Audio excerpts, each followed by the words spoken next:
Chers frères et sœurs en islam, assalamu alaikum wa rahmatullahi ta'ala wa barakatuh. Nous allons vous parler des catégories de personnes autorisées à rompre leur jeûne. Chers frères en islam, il y a certaines catégories de personnes que l'islam autorise à rompre leur jeûne vu leur état de santé ou les conditions dans lesquelles elles se trouvent.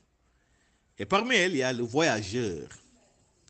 Si un musulman voyage durant le mois de Ramadan, d'une distance égale à 80 km environ, et qu'il n'est pas, il faut le dire, il faut le préciser, un voyage de loisir ou de distraction, il lui est permis de rompre son jeûne pour le remettre à plus tard, c'est-à-dire dès qu'il sera disponible. C'est ce que nous dit Allah subhanahu wa ta'ala. فَمَنْ كَانَ مِنْكُمْ مَرِيضًا أَوْ عَلَى سَفَرٍ فَعِدَّةٌ مِنْ أَيَّامٍ أُخَرَ. Celui d'entre vous qui se trouve malade ou en voyage jeûnera plus tard un nombre égal de jours. Deuxièmement, il y a le malade. Le malade est autorisé à rompre son jeûne pour le remettre à plus tard, c'est-à-dire dès sa guérison. Et il est important de préciser qu'il y a 3 cas de figure pour le malade selon bien entendu les docteurs de la législation islamique. Premier cas, si la personne ne craint aucune complication pour sa maladie, une fois qu'elle observe le jeûne, là elle peut bel et bien jeûner. Car il est mieux pour vous d'observer le jeûne si vous saviez. Deuxième cas, si la personne craint des complications pour sa maladie, une fois qu'elle observe le jeûne, mais tout en espérant une éventuelle guérison. Dans ce cas, il rompt tout simplement son jeûne pour le remettre à plus tard, c'est-à-dire dès sa guérison. C'est ce que Allah subhanahu wa ta'ala nous dit dans ce verset. فَمَنْ كَانَ مِنْكُمْ مَرِيضًا أَوْ عَلَى سَفَرٍ فَعِدَّةٌ مِنْ أَيَّامٍ أُخَرَ. Celui d'entre vous qui est malade ou en voyage jeûnera plus tard un nombre égal de jours. Et le troisième cas, si la personne présente une maladie allergique au jeûne. Autrement dit, une maladie qui ne rime pas avec le jeûne. Laquelle maladie est certifiée bien évidemment par un médecin digne de foi et de confiance.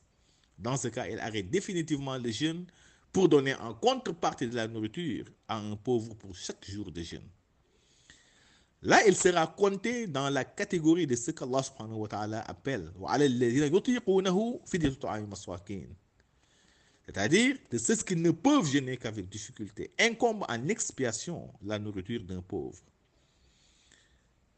Là également, nous profitons de l'occasion pour lancer un appel aux joueurs aux plus malins qui, à l'entame de chaque ramadan, créent ou s'élèvent n'importe quelle maladie pour ne pas observer les jeûnes.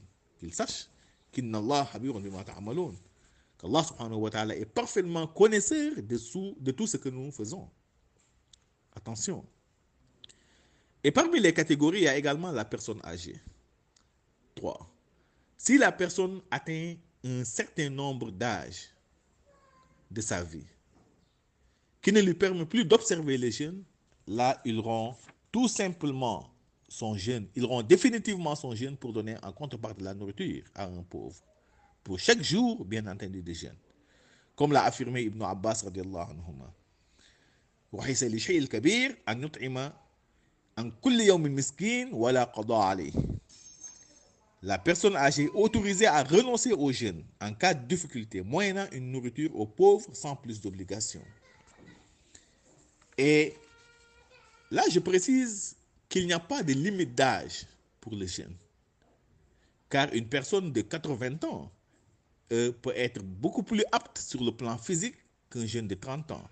Ça dépend de l'organisme de la personne. C'est pourquoi j'ai dit que si la personne atteint un certain nombre d'âges qui ne lui permet plus d'observer les jeûnes, dans ce cas, elle rompt définitivement son jeûne pour donner en contrepartie de la nourriture. Et là également, il est formellement interdit, n'est-ce pas, aux personnes âgées de forcer pour observer les jeûnes. Si votre état de santé, si votre organisme ne vous permet plus d'observer les jeûnes, dans ce cas, arrêtez. Et donnez de la nourriture à un pauvre pour chaque jour de jeûne. Il y a également la femme enceinte et celle qui allaite. Pour la femme enceinte, si elle craint que les jeûnes nuisent à sa santé ou à celle de son fœtus, elle rompt son jeûne pour le remettre à plus tard, c'est-à-dire dès qu'elle sera disponible. Ou même si le médecin lui interdit d'observer les jeûnes, dans ce cas, elle n'a pas le droit d'observer les jeûnes. Elle rompt tout simplement son jeûne pour le remettre à plus tard, c'est-à-dire dès qu'elle sera disponible. De la même manière, la femme qui allait son bébé, si elle craint de le priver d'allaitement et qu'elle n'a pas d'autre possibilité, là également, elle rompt son jeûne pour le remettre à plus tard, c'est-à-dire dès qu'elle sera disponible. Je précise ici, pour ces deux, c'est-à-dire la femme enceinte et celle qui allait, elles ne sont pas autorisées du tout à donner de la nourriture en contrepartie à un pauvre. Elles doivent obligatoirement rembourser le nombre de jours de jeûne rompu, même si c'est un mois ferme de jeûne. Chers frères en islam, nous voilà au terme de notre rappel. Merci et à la prochaine.